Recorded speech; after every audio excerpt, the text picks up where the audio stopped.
ውድ በጠለስ ሚዲያ ቤተሰቦች ሰላም ጤና ይስጥልን። ይህ በጠለስ ሚዲያ ባሳየ ደርቤ የሚቀርበው የታህሳስ 30 2018 ዓ.ም የዘወትር ፕሮግራማችን ነው። ገና እንዴት አለፈ? በዓል እንዴት ነበር? ማግስቱስ እንዴት ይዟችኋል? ብዙ ጊዜ በዓልን በፌስታ ስለምናሳልፍ ማግስቱ ጥሩ አይሆንም ይባላል። እናንተስ ጋር እንዴት ነው? እንዴት ይዟችኋል? እኛ እንግዲህ በማግስቱም ቢሆን መደበኛ ፕሮግራማችንን ይዘን ወደ እናንተ መጥተናል። ትናንትናም አንድ ፕሮግራም አቅርበን ነበር። ገነት አስማማው ከእስር ቤት የላከችውን መልእክት በጣም ልብ የሚነካ ስለነበር ይሄማ ቀኑ ከማለፉ በፊት መቅረብ አለበት በማለት ትናንት አቅርበን ነበረ። ዛሬም መደበኛ ፕሮግራማችንን ይዘን ወደ እናንተ መጥተናል። ስለዚህ ሰብስክራይብ አድርጉ በማለት በቀጥታ ወደ ዕለቱ ፕሮግራም እናልፋለን። ዋካችሁ ሁላችሁም ሰብስክራይብ በማድረግ ጠለስ ሚዲያን አበረታቱ እንላለን።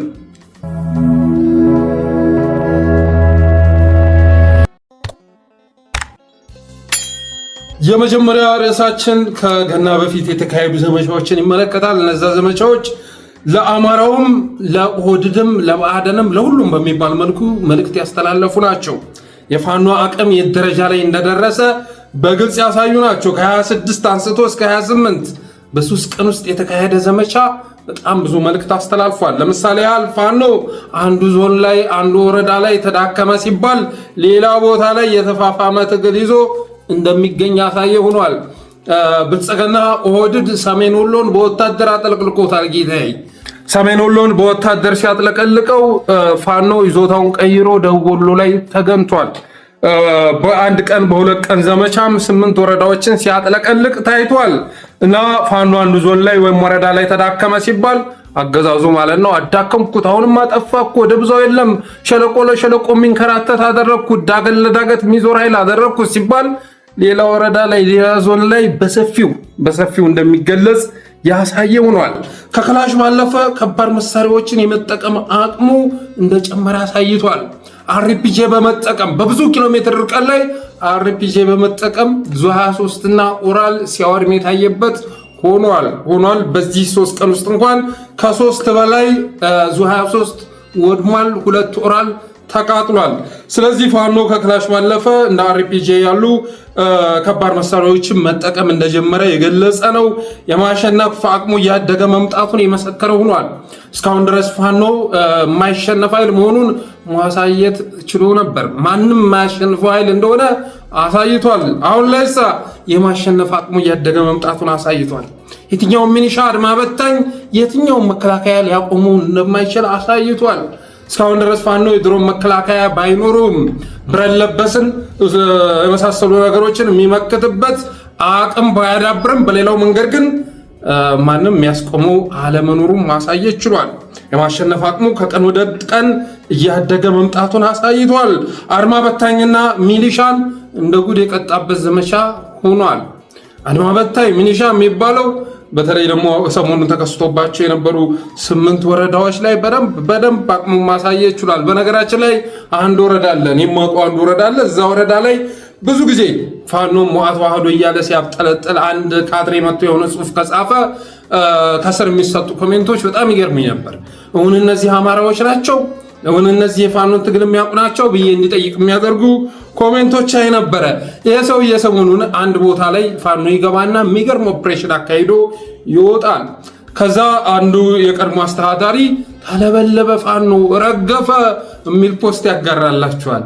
እና ከዛ በፊት አዎ ሞዓት ዋህዶ ቀምሷል እንድፍኗል እያሉ ኮሜንት ሲሰጡ የነበሩ ሰዎች መጥተው ልክልኩን ሲነግሩት አየሁኝ። ቀልዱን አቁም፣ መጥቶ ያደረገውን እኛ እናውቃለን። እናንተ እሳቱ የማይደርስበት ቦታ ተቀምጠ ፋኖ ተለበለበ ተቀጣጠለ እያልክ ፕሮፓጋንዳ መንዛተን አቁም። መጥቶ ምን አድርጎ እንደወጣ የምናውቀው እኛ ነን። ብዙ ቤተሰቦቻችንን ብዙ ወገኖቻችንን አተናል። አማራ ለአማራ ነው እየተገዳደለ ያለው። አንሰማህም። አንተ አዲስ አበባ ፓርላማ ውስጥ ተወዝፈ የአብይ አህመድን አበል እየበላ ልታባላን አትችልም የሚል ኮሜንት ሰጥተው ታይቼ እንዲህ ነው መለወጥ ብያለሁኝ። ስለዚህ አድማ በታኝና ሚሊሻን የቀጣ ነው ማለት ይቻላል። አገዛዙን በእጅጉ ያስተነገጠ ነው። ይሄንን በመረጃ ላይ ተመስርቼ ነው የምነግራችሁ። ብልጽግናን ከመጠን በላይ ያስተነገጠ አካሄድ እየሄደ ያለበት ሁኔታ ነው ያለው ፋኖ። የፋኖ አካሄድ ከባለፈው አባናደው ዘመቻ አንስቶ እስካሁን ድረስ እየሄደበት ያለው ግዝጋሴ ብልጽግና ዘንድ መጨረሻ ስጋት የፈጠረ ነው።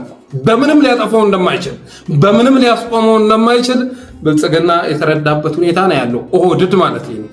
ኦህዴድ ይሄንን መድረክ ላይ ሊናገር አይችልም፣ ለባዕዳኖች ሊነግራቸው አይችልም። ማታ ማታ ግን አብይ አህመድ ኦህዴዳዊውን አገዛዝ ይሰበስባል። ቀን 4 ኪሎ ላይ ይሄ ፌደራል ሚኒስተር የሚባሉትን ሰብስቦ ስለ ኢትዮጵያ ያወራቸዋል። ማታ ማታ ደግሞ ከልቡ የሚመራው መድረክ አለ። እነ ሽመልስ አብዲሳን የኦህዴድ ባለስልጣናትን እነ ፍቃዱ ተሰማን የመሳሰሉትን ሰብስቦ እነ አባዱላ በተገኙበት እነ ጁላ እነ ባጫ ደበሌ በተገኙበት የሚመራው መድረክ አለ። እዛ መድረክ ላይ እነ አብይ አህመድ የፋኖ ኃይል ማጥፋትም ማስቆምም እንደማይችሉ እየተረዱ መጥተዋል። ወደ ሁለተኛ ፕሮጀክታቸውም እየተሸጋገሩ ይገኛሉ። እሱም በተመለከተ መጣበት ይሆናል። ስለዚህ አገዛዙን በእጅጉ ያስተነገጠ ነው። ህዝቡ ከፋኖ ጎን መሆኑን ያሳየ ነው። አማራ ህዝብ ከፋኖ ጎን መሆኑን አሳይቷል፣ ተረድተዋል። አሁን የወረዳ የዞን አመራሮችም ህዝቡ እነሱን እንደተጠላቸው የተረዱበት ሁኔታ ተፈጥሯል። ፋኖዎች በተመሳሳይ ጊዜ ዘመቻ ማወጅ መጀመራቸውን የገለጸ ሆኗል። የአሁኑ ዘመቻ ከስከዛሬው ለየት የሚያደርገው ሶስቱ እዞች የተናበበ ዘመቻ መክፈታቸው ነው። ለምሳሌ ያህል ሸዋ ላይ ሸዋሮቢት ላይ ኮሎኔል ጭምር የተሰዋበት ዘመቻ መካሄዱ የሚዘነጋ አይደለም። ደቡብ ወሎ ላይ ስትመጣ ያው የተከሰተውን የምታውቁት ነው።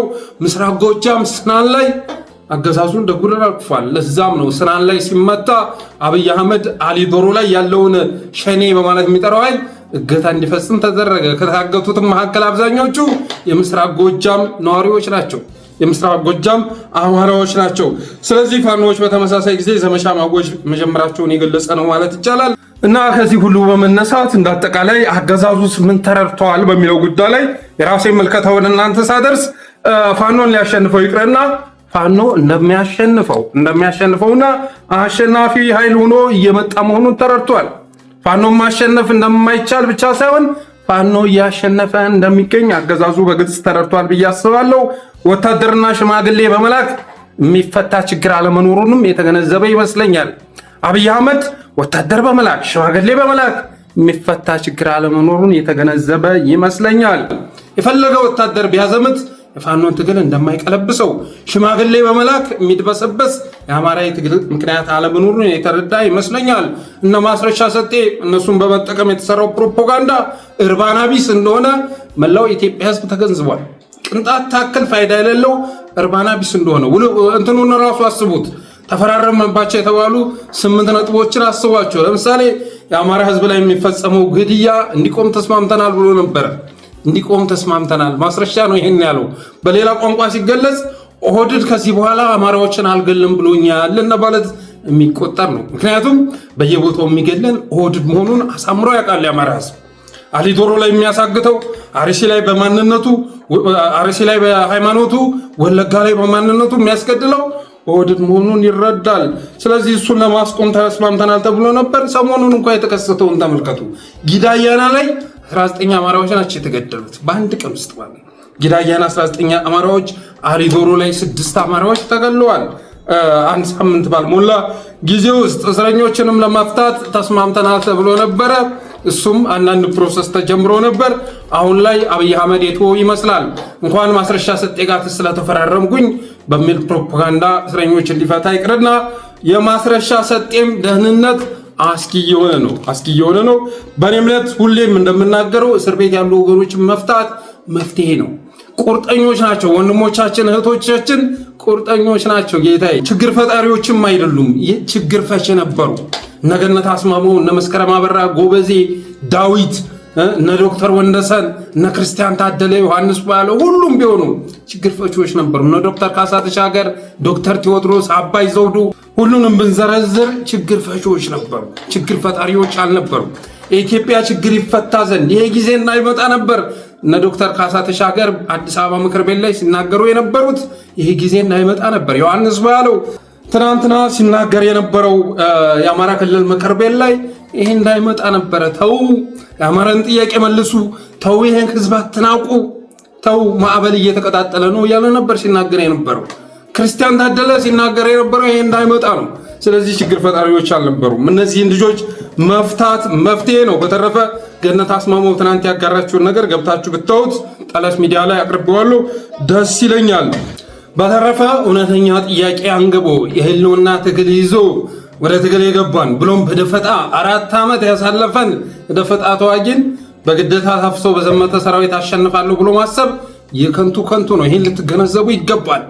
4 ዓመት በደፈጣ ውጊያ ያሳለፈውን ፋኖ እውነተኛ የህልውና ትግል እያካሄደ የሚገኘውን ፋኖ ታፍሶ በዘመተ ሰራዊት ማሸነፍ የሚቻል አይደለም እና እንደዛ አሸንፋለሁ ብሎ ማሰብ ሰማይን በወንጭፍ እመታለሁ ብሎ እንደመቀደድ የሚቆጠር ነው። እውነተኛ የህልውና ትግላን ግቦ 4 ዓመታት በደፈጣ ውጊያ ያሳለፈን ኃይል ታፍሶ በዘመተ ሰራዊት አሸንፋለሁ ብሎ ማሰብ ሰማይን በወንጭፍ ለመምታት እንደማሰብ የሚቆጠር ነው። ለዛም ነው እንግዲህ ሰሞኑን አፋባሃ ምስራቅ አማራ ቀጠና ምኒልክ ዕዝ ንጉስ ሚካኤል አሊ ኮር 8 ወረዳዎችን በ3 ቀን ውስጥ ሲያጥለቀልቅ የታየው ለዛም ነው። ፋኖ ወደ ዘመቻ መግባት አለብኝ ብሎ ያሰበ ቀን ቅንጣት የሚያስቆመው ነገር አለመኖሩን ማሳየት ይችላል። ብልጽግና የመጨረሻው ዘመቻ መጨረሻ ዘመቻ እያለ እስካሁን ድረስ ብዙ ዘመቻዎችን በተከታታይ ቢያውጅም አንዱንም ሊያሳካ አልቻለም። ፋኖ ግን ባቀዳቸው ዘመቻዎች ላይ ሳያሳካ የቀረው ነገር አለ ማለት አይቻልም። ዘመቻ ተራሮችን ማስታወስ ይቻላል። ዘመቻ አባናደውን፣ ዘመቻ አንድነትን፣ የተለያዩ ዘመቻዎችን የታወጁ ዘመቻዎች ላይ ፋኖ ስኬት ሳያስመዘግብ እቅዱን ሳያሳካ የቀረበት ቀን አልነበረም። እስከ ሰሞኑም አፋባሃ ምስራቅ አማራ ቀጠና ምኒልክ ዕዝ ንጉስ ሚካኤል አሊ ኮር በርካታ ጀብዶዎችም ድሎችም ማስመዝገቡ የሚረሳ አይደለም። ይሄም ለአማራ ህዝብ የሰጠው ምስል አለ ብዬ አስባለሁ። ለአማራ ህዝብ የሰጠው ምስል አለ፣ ለአመራሩም ጭምር። በነገራችን ላይ አሁን የወረዳና የዞን አመራሮች እውነተኛ ድርድር እያሉ ይገኛሉ። እውነተኛ ድርድር፣ ማጭበርበር ይቁም። አማራን ከአማራ ማገዳደል ይቁም። ምክንያቱም ሞታቸው እየመጣ መሆኑን ተረድተዋል። ፋኖን ጽንፈኛ ብትል፣ ሌባ እያልክ ብትል አማራ ህዝብ እንደሆነ እነማን እንደሆኑ ይረዳል። ለምን እንደሚታገሉ ይረዳል። እነዛ ነምሬ ወዳጆ ዘመነ ካሴ የሀብት ችግር እንደሌለባቸው ያውቃል አማራው። ስለዚህ መካከለኛና ዝቅተኛ አመራሩ እውነተኛ ድርድር እንፈልጋለን። እናንተ ክልል ላይ ያላችሁ፣ ፌደራል ላይ ያላችሁ በጥበቃ ነው የምትንቀሳቀሱት። ጥይቱ የማይሰማበት የማይደርስበት ቦታ ነው ያላችሁት። እኛ ግን ዋጋ እየከፈልን ነው። ስለዚህ ፋኖን ልናሸንፈው ስለማንችል እውነተኛ ድርድር ይደረግልን ማለት ጀምረዋል።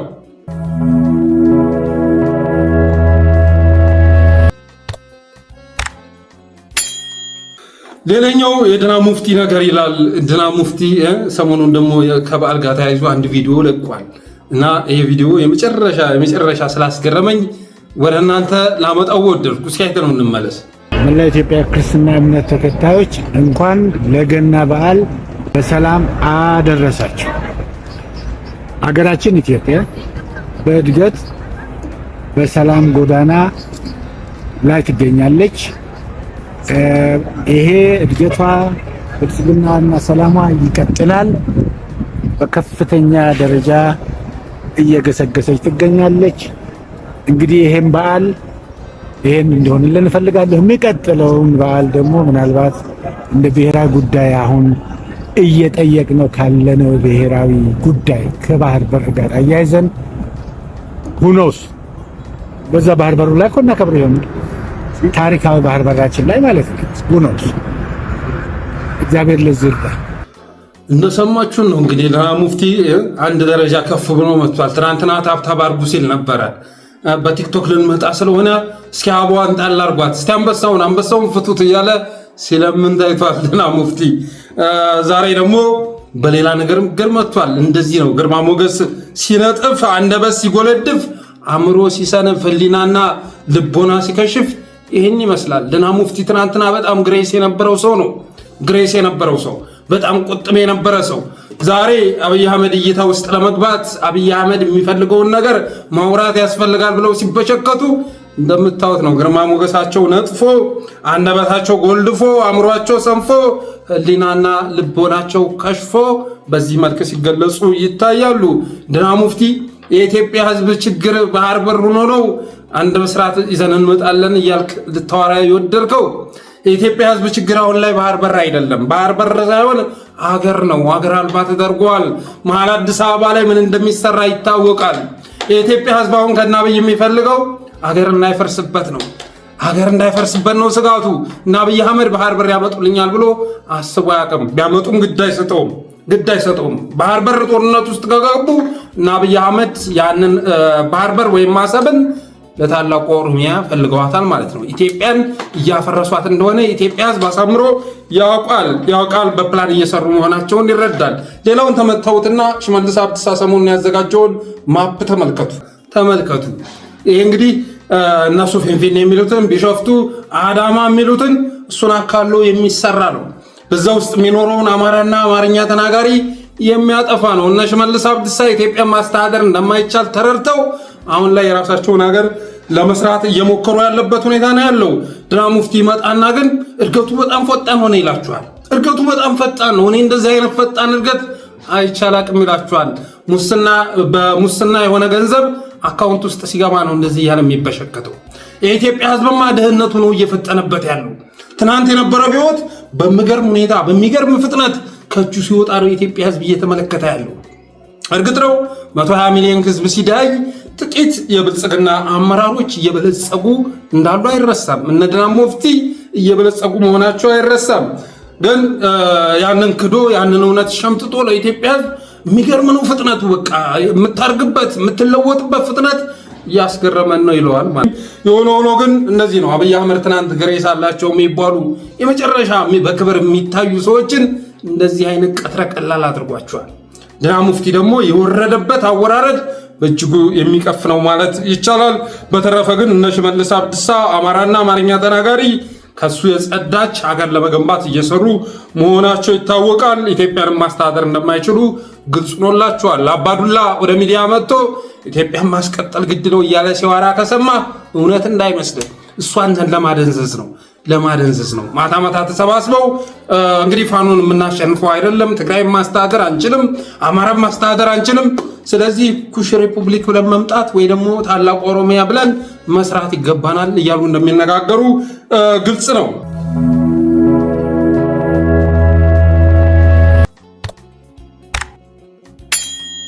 ሌላው የፕሮስፐሪቲ ጎስፔል ሊቃውንትን በላቸው ደናቁርት እየተናገሩት ያለው ነገር በጣም አነጋጋሪ ሆኗል። እነዚህም ቪዲዮዎች ሳመጣ የትኛውንም ሃይማኖት ለመንካት ፈልጌ ያለመሆኑ እንዲታወቅልኝ እወዳለሁ። ከዛ አንጻር አይደለም፣ ከዛ አንጻር ሳይሆን አስተሳሰባቸው እየገረመኝ ስለሆነ ነው። እንደዚህ አይነት አስተሳሰቦች እየተበራከቱ በመምጣታቸው የተነሳ ነው። እስኪ በተለያዩ ጊዜያት በተለያዩ የአብይ መምህራን የአብይ ነቢያት የተነገሩ ንግግሮችን እስኪ ሰምተን እንመለስ። ሌባ የሚበዛበት የት ነው? ድሃ ሰፈር። ስርቆት የሚበዛው የት ነው? ድሃ ሰፈር። በሽታ የሚበዛው የት ነው? ድሃ ሰፈር። እንደ ድህነት ሰላም የሚነሳ ነገር የለም። ብዙ ሀብት ሲኖር ሰው ሰላሙን ይጠብቃል። ሀብት ከሌለ ምን ትጠብቃለህ? ምንም የምትጠብቀው ነገር የለም። ምንም በር የሚያዘጋ ጉዳይ የለም።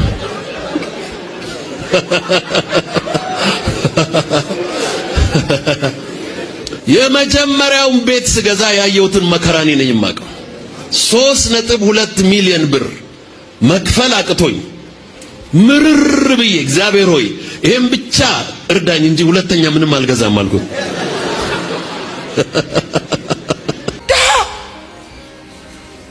ደሃ ጥቁር ጉንዳን ከያዘ አይለቅም፣ ከለቀቀም እሾኩን እዛው ትቶ ነው የሚነቅ። ሰው ያለ ምክንያት ደሃ አይሆንም። ብራዘር ሰው ያለ ምክንያት ደሃ አይሆንም። እነግርሃለሁ፣ ሁላችንም ራቁታችን የመጣን ነው። ሰው ያለ ምክንያት ደሃ አይሆንም። የሆነ ጉዳይ አለ ወይ አመሉ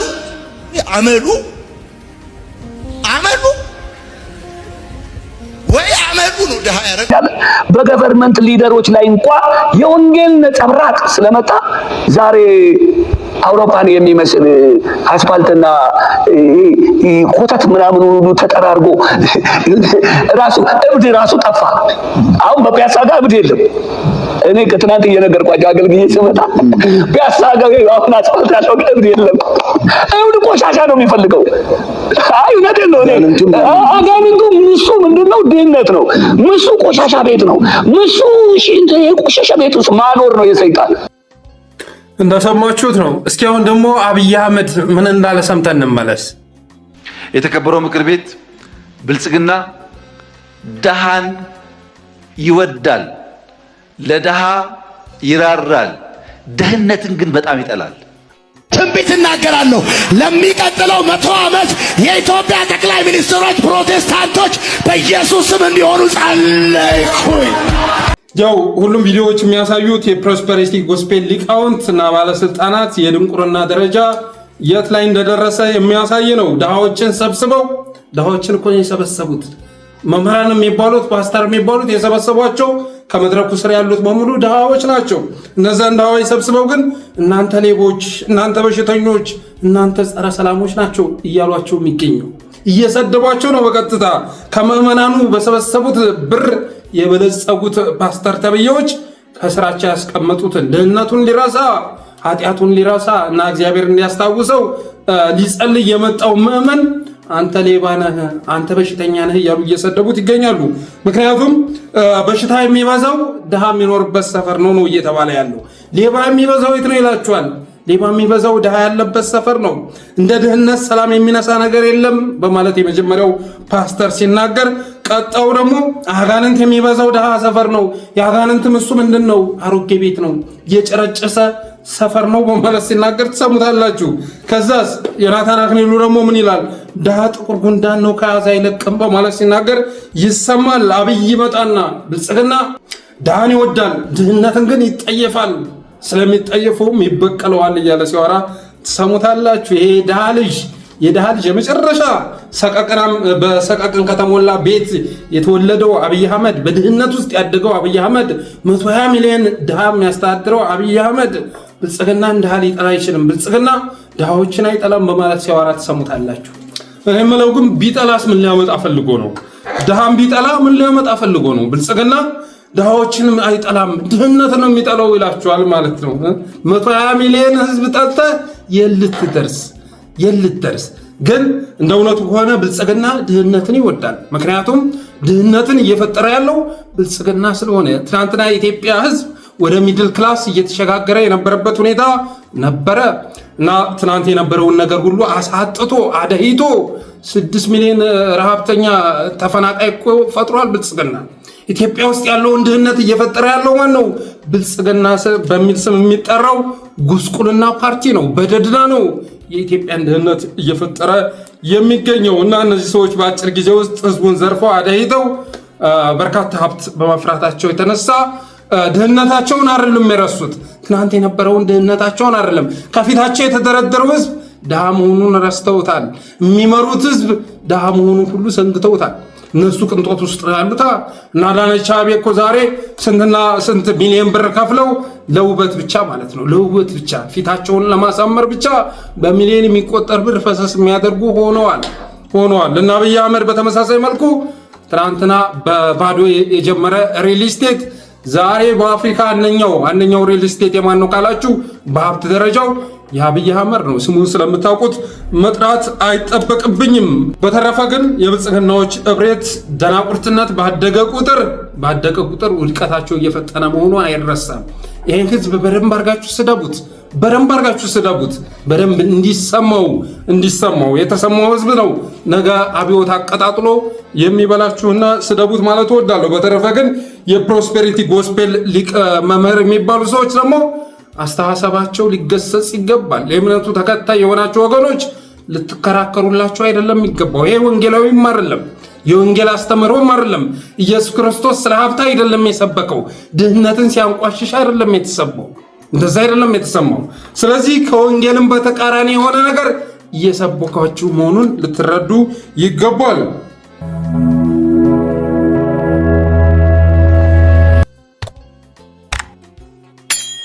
ሌላው ከዚህ ጋር በተያያዘ አብይ አህመድ ተረጅነትን እናጠፋለን፣ ድህነትን እናጠፋለን፣ በጣም በአጭር ጊዜ ውስጥ ከየትኛውም ልመና እንወጣለን እያለ ሲናገር እንዳልነበር ሁሉ በዓል በመጣ ቁጥር ከሚስቱ ጋር ወደ አደባባይ እየወጣ ወደ ሚዲያ እየወጣ የሚሰራቸው ስራዎች ደግሞ የኢትዮጵያ ሕዝብ ያለበትን ሁኔታ የሚመሰክሩ ናቸው። አንድ ዶሮ ሰጥተው በሽልማት ሲንበሻበሹ ስተው በዓል እንኳን ለበዓል ዶሮ መግዛት የማይችል ለበዓል እንቁላል መግዛት የማይችል ለበዓል ዘይት መግዛት የማይችል ህብረተሰብ ደግሞ መፍጠራቸውን እያሳዩን ይገኛሉ። የድሃዎች እናት የድሃዎች አባት ለመባል ብለው በሚሰሩት ስራ ደግሞ የነዚህ ሰዎች አስተሳሰብ ዝቅታ ምን ያህል የወረደ መሆኑን የሚያሳይ ስራ እየሰሩ ይገኛሉ። በነገራችን ላይ አብይ አህመድና ባለቤቱን ስመለከት ሁሌ ሚዲያ ላይ ስመለከት ፍቅር የሚባለው ነገር በሁለቱ መካከል ይታያችኋል? ፍቅር የሚባለውን ነገር ታውታላችሁ ወይ ደግሞ ትዳር እውነተኛ ትዳር የሚባለውን ነገር ታውታላችሁ?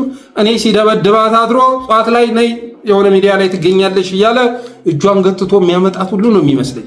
ፊታቸውን ስትመለከቱ ሁሉ ነገራቸው ሚዲያ ላይ ሲመጡ የሚተውኑትን ነገር ስትመለከቱ በእነዚህ ጥንዶች መካከል ፍቅርን አታገኙትም፣ እውነተኛ ትዳርን አታገኙትም። ይህን ታዝባችሁ ከሆነ ብዙዎቻችሁ የምትረዱት ይመስለኛል። በተረፈ ብልጽግናዎች በአንድ በኩል የመጨረሻ የህብረተሰቡ ኑሮ እየተለወጠ ነው እያደገ ነው ይሏቸዋል። በሌላ በኩል ደግሞ በዓል በመጣ ቁጥር ህዝቡን አሰልፈው ዘይት ሲሰጡ፣ ዶሮ ሲሰጡ፣ እንቁላል ሲሰጡ ታያቸዋላችሁ። 120 ሚሊዮን ህዝብ ያደየው ጠቅላይ ሚኒስትር 120 ዜጎችን ሰብስቦ ከነልጆቻቸው በእነሱ ዶሮና እንቁላል ሰጥቶ ፖለቲካ ሲሰራ ታያላችሁ። በተረፈ የአብይ ፓስተሮች የአብይ አመራሮች ድሃ ሰብስበው የሚናገሩት ንግግር ምን እንደሚያስታውሰኝ ታውቃላችሁ? ብአዴን ወይም ኦህዴድ አማራን ህዝብ ሰብስቦ ስለፋኖ የሚያወራው ነገር እሱን ነው የሚያስታውሰኝ። የአብይ ፓስተሮች ድሃን ሰብስበው ድሃ ጥቁር ጉንዳን ነው፣ ድሃ ሰፈር ውስጥ ሰላም የለም፣ ድሃ ሰፈር ውስጥ ጽድቅ የለም፣ አጋንንት የሚፈነጨው ድሃ ሰፈር ነው እንደሚሉት ሁሉ አብይ አህመድ የአማራ ህዝብ ፋኖ መሆኑን አያውቁምና የአብይ ካድሬዎችም አማራውን ሰብስበው ፋኖን ራሱ ሰብስበው ፋኖ ዘራፊ ነው፣ ጨፍጫፊ ነው፣ መመራኖችን እንደዚህ እያደረገ ነው እያሉ ሲጮሁ ይውላሉ። ምክንያቱም የሰበሰቡት ህዝብ አማራ ራሱ ፋኖ መሆኑን አይረዱም። ልክ ፓስተሮቹ ከስራቸው ያለው ህዝብ ድሃ መሆኑን ረስተው በዛ ልክ ሲያንቋሽሹ እንደሚሰሙት ሁሉ አብይ አህመድም ስለ ፋኖ አረመኔነት እና ክፋት የሚያስተምረው ፋኖችን ሰብስቦ ነው ማለት እወዳለሁ።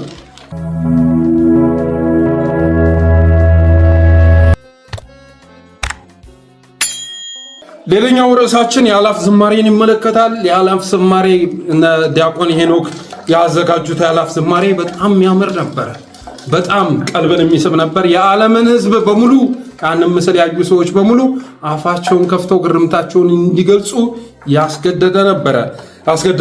እኔም በበኩሌ መጨረሻ ደስ ብሎኝ ስከታተለው እንደነበረ መግለጽ ወዳለሁ። ግን ደግሞ ተቃውሞን ገልጬ ነበር። አስቀድሞ ተቃውሞን ገልጬ ነበር። ዛሬ የአላፍ ዝማሬ ከተስተናገደ በኋላ ፖለቲካ ሲሰሩ አይታችኋል። የብልጽግና ሰዎች እነ ተመስገን ጥሩነህ እና አዳነች አቤቤ ፖለቲካ ሲሰሩ ነበር። ይፈልጉታል በማለት ነበር የተናገርኩት። አመቱን ሙሉ ይጨፈጭፏል። ሌላውን ተውትና በአዲስ አበባ ያሉ አድባራት እየተዘረፉ ይገኛሉ። ባለፈው አንድ ደብዳቤ ሁሉ አምጥቼ ነበር።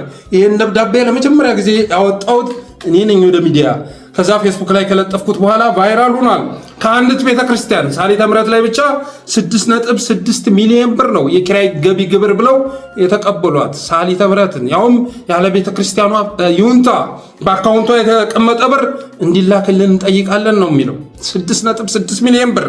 አራዳ ጊዮርጊስ ስትሄዱ 30 ሚሊዮን ብር ተቀብለውታል የሚል መረጃ ደርሶኛል። በደብዳቤ የተደገፈ ባይሆንም አራዳ ጊዮርጊስ ላይ ደግሞ 30 ሚሊዮን ብር ተቀብለውታል የሚል መረጃ ለጠስ ሚዲያ ደርሷል። በዚህ ልክ ነው የኢትዮጵያ ኦርቶዶክስ ተዋሕዶ ቤተክርስቲያንን እየበዘበዟት እያደህዩት ያለው። ባርሲ አመቱን ሙሉ ሲገሉን ከርመው፣ መሀል ሀገር ላይ ሲያሳድዱን ከርመው፣ በትግራይ በአማራ በማንነታችን ብቻ አይደለም በሃይማኖታችንም ጭምር ነው እየተገደን እየተጨፈጨፍን እየወደብን ያለ ነው። አመቱን ሙሉ የተጫወተብህ ህዝብ አንተም አመቱን ሙሉ ዓለም አቀፍ ማህበረሰቡ ምን ነው ለቅሶዬን አልመለከት አለ፣ ምን ነው ለቅሶዬን መመልከት አቃተው፣ ምን ነው ሪታዬን መስማት አቃተው እያልክ ስትጮህ ከርምና ከዛ የአላፍ ዝማሬ መድረክ ሲዘጋጅ እዛ ላይ መጥተህ እልልታህን ትገልጻለህ። እልልታ ደግሞ ለአዳነች አቤቤ ምን አይነት መልእክት ነው የሚያስተላልፈው? ይኸው በሀገሬ ላይ ደስ ብሎኝ ዝማሬን እያቀረብኩ ነው፣ እልልታዬን እያሰማው ነው፣ ከአገዛዙ ጋር ተስማምቼ እየኖርኩ ነው የሚል መልእክት ታስተላልፋለህ። እና እኔ አሁንም ብልጽግናዎች ተጠቅመውበታል ብዬ አስባለሁ። ተመስገን ጥሩነህና አዳነች አቤቤ ይህን ትዕይንት ከወደዱት እነሱ ከወደዱትማ ምኑን የኛ ሃይማኖታዊ ባህል ሆነ? ምኑን የኛ ሆነ? እነሱ ከወደዱት ምኑን የኛ ባህል ሆነ? ምኑን የኛ ዝማሬ ሆነ? ጌታዋ ባይ ዲፎልት ተመስገን ጥሩነህ የሚጠላው ነገር እኛ የምንወደውን ነው። እኛ አማራዎች ይሄን ነው የምንረዳው። እኛ አማራዎች የምንረዳው ይሄን ነው። ኦርቶዶክሳውያን የሚረዱት ይሄንን ነው። ተመስገን ጥሩነህ የሚጠላው ነገር እኛ የምንወደውን ነው። እኛ የምንወደውን ነገር ደግሞ ባይ ዲፎልት ተመስገን ጥሩነህ ይጠላዋል፣ አዳነች አቤቤ ይጠላዋለች፣ አብይ አህመድ ይጠላዋል። ያንን ነው የምናውቀው። በተረፈ ግን እኔ ሌላ ኮምፕ ስላለብኝ ሌላ ቅናት ስላደረብኝ አይደለም። የሚያስተላልፈው መልእክት ስለተረዳው ነው።